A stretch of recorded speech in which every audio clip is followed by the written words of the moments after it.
A Colt Python that once sold for a few $100s just hammered for over $32,000 at auction. That was not a fluke. This is the reality of the revolver market. While modern handguns lose value the moment you buy them, certain revolvers are doing the opposite. They are climbing faster than gold. Some have doubled, some have tripled, and the rarest are breaking records that stood for generations. Today, we are counting down 10 revolvers you should never sell, because in 2026, these are not just firearms. They are money locked in steel.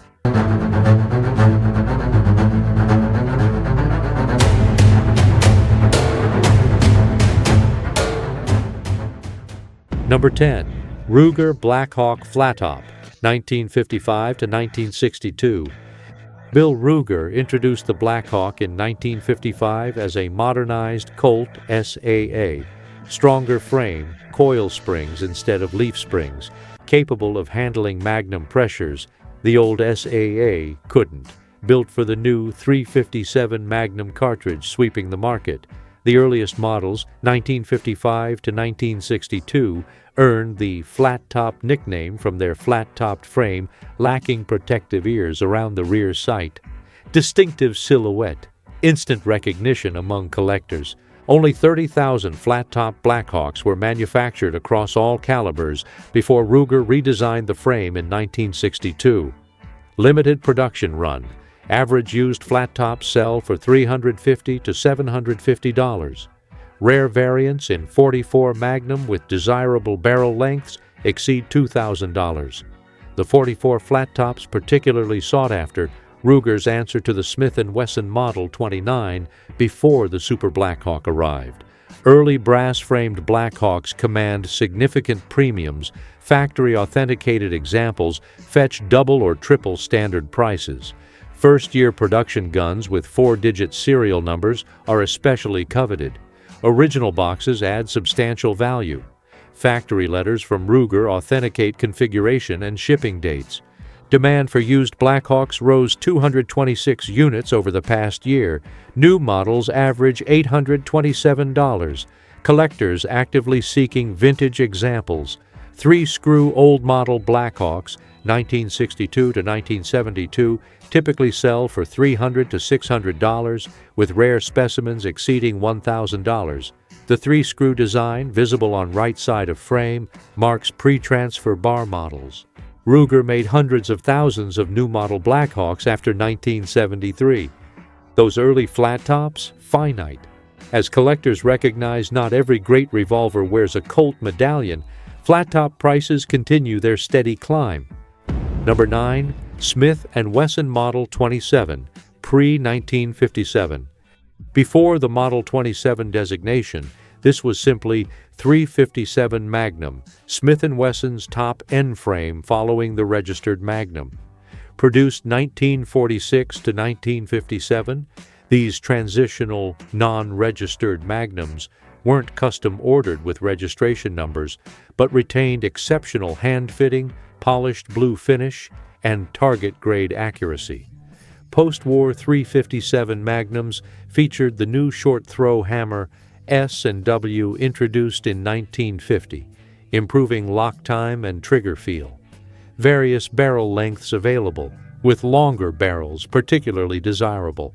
Fit and finish often exceeded current S&W production. Values for non-registered .357 Magnums in very good to excellent condition, $4,500 to $7,500, significantly less than registered Magnums, $7,500 to $10,000 plus, but serious appreciation from a decade ago. After 1957, S&W assigned the Model 27 designation. Early Model 27-2 and earlier variations command strong prices in excellent condition with original boxes.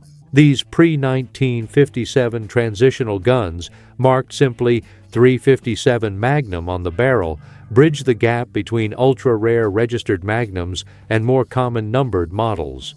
As registered Magnums become increasingly expensive, collectors recognize value in their transitional cousins. Similar quality, fraction of the cost, for now. Number 8. Colt Diamondback, 1966 to 1988. The Colt Diamondback, a scaled-down Python. Introduced 1966, manufactured until 1988, built on the smaller D frame, offered in 22 LR and 38 Special. Featured Python's signature ventilated rib, full underlug, and target-quality adjustable sights. Diamondback values doubled in the past 5 years. Python mania drove this, as Python prices soared beyond $8,000. Collectors sought more affordable snake guns. The Diamondback became the target. Most common, 4-inch or 6-inch barrels in blue finish. The Holy Grail, 22 WMR with 2.5-inch barrel and nickel finish, so rare that fakes regularly appear. Blue Book of Gun Values specifically warns buyers of frauds in this configuration. Nickel Diamondbacks scarcer than blued versions. First year 1966 production carries extra cachet. Complete sets with original boxes, paperwork, and hang tags, $3,000 to $4,000+ in excellent condition. Well-used examples, $1,500 to $2,500. Only 22 years of production. Desirable Colt snake gun status. Skyrocketing Python values creating spillover demand. Diamondbacks that sold for $500 to $800 a decade ago now bring double or triple. Number 7. Dan Wesson Model 15-2 with pistol pack. Founded by Daniel B. Wesson II, grandson of Smith & Wesson co-founder, Dan Wesson Arms introduced a revolutionary tensioned barrel system in 1968. Unlike conventional revolvers where barrel screws directly into frame, Dan Wesson barrels featured a removable shroud and barrel tensioned with a nut at the muzzle. This dramatically improved accuracy and allowed barrel changes in minutes. Shooter could swap 2.5-inch concealment barrel for 8-inch hunting barrel using only the included tools. Model 15-2, chambered in .357 Magnum, became the most popular. Pistol packs typically included 2.5 inches, 4 inches, 6 inches, and 8-inch barrel assemblies, plus barrel wrenches, feeler gauges for precise tensioning, and fitted case. Same revolver configured for concealed carry, target shooting, or hunting. Revolutionary modularity. Monson, Massachusetts era Dan Wessons, 1968 to 1990, climbing steadily in value. Complete pistol pack, set in excellent condition, $1,500 to $2,500. Individual 15 to 20 revolvers, $500 to $800. But here's the sleeper, rare calibers beyond standard, .357 Magnum. Number 6, Ruger Super Blackhawk .44 Magnum, old model, 1959 to 1972. When Clint Eastwood made the Smith & Wesson Model 29 famous in Dirty Harry, he boosted another .44 Magnum, the Ruger Super Blackhawk.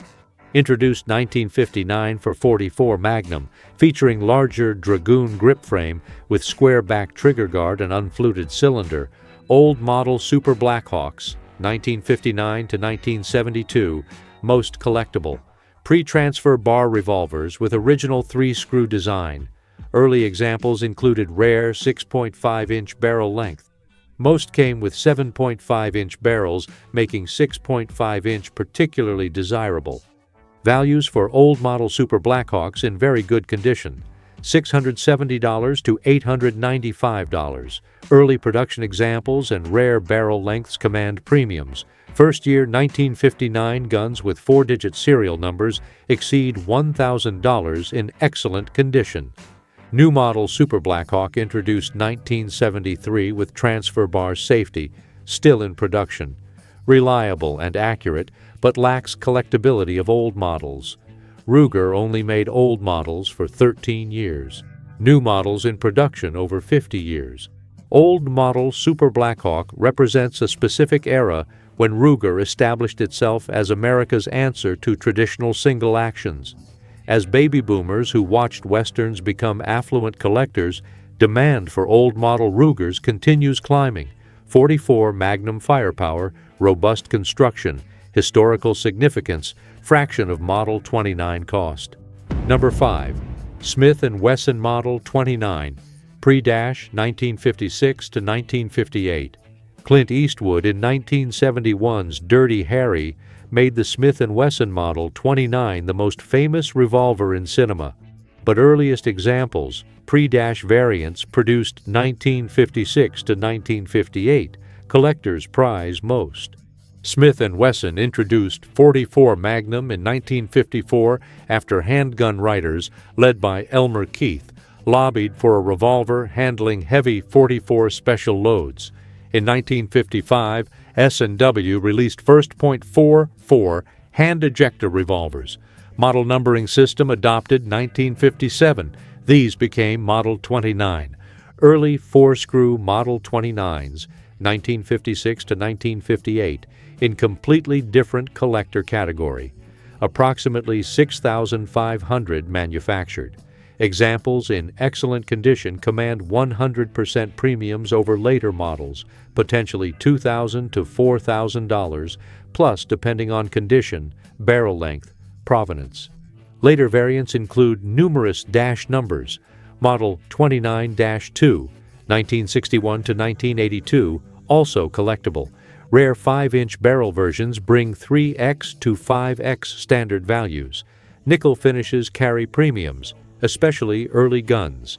Elmer Keith's personal prototype sold $28,750 at 2015 James D. Julia auction.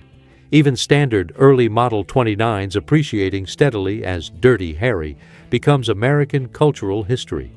Number 4. Colt Single Action Army, first generation black powder frame. Adopted by U.S. military 1873, the SAA served soldiers, lawmen, outlaws, ranchers across the frontier. The Peacemaker, the gun that won the West. In production, with interruptions, over 150 years. First generation SAAS, 1873 to 1941, commands serious collector interest. Two categories, black powder frame revolvers, 1873 to 1898, and smokeless powder frame, 1899 to 1941. Black powder frame guns most desirable. First generation values vary enormously. Condition, caliber, barrel length, provenance. Well-preserved black powder frame in excellent condition, $5,000 to $15,000. Rare variants, flat top target model, 1890 to 1898, only 914 made, or U.S. cavalry contracts exceed $20,000. Stratospheric prices come with historical ownership. May 2025, Black Beauty Colt SAA, serial number 1-26506, engraved by master engraver Louis D. Nimschke in 1888, sold $1,645,000 at Rock Island Auction Company. Second most expensive Colt SAA ever sold at auction, surpassed only by Pat Garrett's Billy the Kid revolver. Nettleton contract revolvers and Ainsworth inspection models highly sought after. Bisley target model, 1894 to 1912, appeals to target shooting history collectors. Audie Murphy's and Pancho Villa's Bisley SAAS sold for significant premiums. Second generation SAAS, 1956 to 1975, collectible, particularly first year and low serial numbers, but nothing approaches first generation values, especially black powder frame revolvers in original condition with factory letter authentication. They're not making more first generation SAAS. Every year, more enter permanent collections or museums. Demand from affluent collectors continues growing. Number 3. Colt Boa, 1985. If the Python is king of snake guns, the Boa is the rarest jewel in the crown. Manufactured 1985 as special limited edition for Massachusetts distributor Lou Horton. Only 1,200 Colt Boa revolvers ever made, 600 with 4-inch barrels, 600 with 6-inch barrels, no other production runs, no other years, just 1,200 total. The Boa was essentially a Python built on Mark V frame, finished in Python's distinctive high-polish royal blue, chambered .357 Magnum, featured same target sights and ventilated rib as Python, received same hand-fitting and tuning that made Pythons legendary. Colt's master gunsmiths lavished same attention on Boas as flagship pythons. For practical purposes, ultra-rare python variant with limited edition cachet. Colt Boa prices surged 2021, rocketed to new heights over 3 years. Average price at Rock Island Auction Company reached $29,178 in 2023-2024 period, staggering 236% increase from 2015-2016 average. Not speculation. Documented auction results.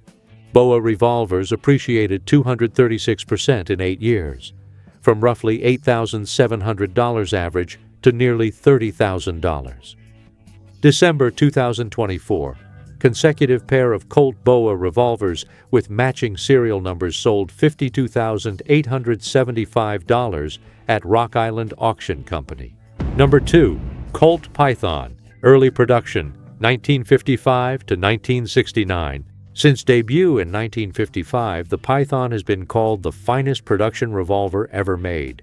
Built on Colt's large I-frame, features ventilated rib, full underlug, adjustable target sights, Colt's signature royal blue finish. What truly set Python apart, hand fitting and tuning each revolver received. Early production Pythons, particularly first and second year models, most valuable. Second-year production values at Rock Island Auction Company nearly doubled since 2016. First-year Pythons command even higher premiums. Colt discontinued Python production 1999 due to labor-intensive manufacturing. Prices immediately began climbing. Colt reintroduced Python 2020 with modern manufacturing. Collectors feared it would crater vintage values. Opposite occurred. Demand for original Pythons exploded. December 2024. Multiple Pythons shattered estimates at Rock Island. First production Colt Python Elite, serial PE00001, sold $15,275. 1986 Python with 2.5-inch barrel brought $8,225. Snake Eyes matched pair sold $32,313. Colt Python Target with nickel finish, one of only 1,962 in nickel, realized $7,050. Average Python values vary by era and condition. Early production in excellent condition with original boxes routinely sell $8,000 to $15,000. Rare variants, short barrels, nickel finishes, factory engraving exceed $20,000. Consecutive pairs double those prices. Python market shows no signs of cooling. New 4.25-inch stainless Pythons retail $1,450 to $1,600, while vintage models continue appreciating. Shooters buy new Pythons to use. Collectors pursue original examples as investments. Modern Pythons are excellent revolvers, but lack hand-fitting and craftsmanship of originals. Collectors know this. As long as that distinction exists, vintage Python values climb. Number 1. Smith & Wesson. 357 Registered Magnum, 1935 to 1939. The Smith & Wesson 357 Registered Magnum, produced 1935 to 1939. Not just firearms, custom-order works of art, each hand-built to buyer specifications, assigned unique registration number by Douglas Wesson himself. Early 1930s, law enforcement outgunned by heavily armed criminals. Douglas B. Wesson, grandson of Smith & Wesson co-founder, worked with Phil Sharp and Elmer Keith to develop cartridge more powerful than .38 Special. Result, 357 Magnum, most powerful handgun cartridge in the world. Introduced April 8, 1935. Cost $60, equivalent to $1,413 in 2024 dollars. Standard S&W frame cost only $22. Premium revolver for affluent buyers. Customers specified every detail. Barrel length 3.5 inches to 8.75 inches in 1/4 inch increments. Blue or nickel finish, less than 150 nickel. target or combat sights, grip style, sighting preference at 25 yards, each hand-fitted by master gunsmiths. Process took 3 to 4 weeks initially, later 6 weeks as demand surged. Upon completion, stamped with serial number and registration number, starting REG. Buyers received registration card. When returned, S&W issued certificate signed by Douglas Wesson, confirming owner's name, registration number, custom features. Half of registration cards never mailed back, making confirmed registrations rarer.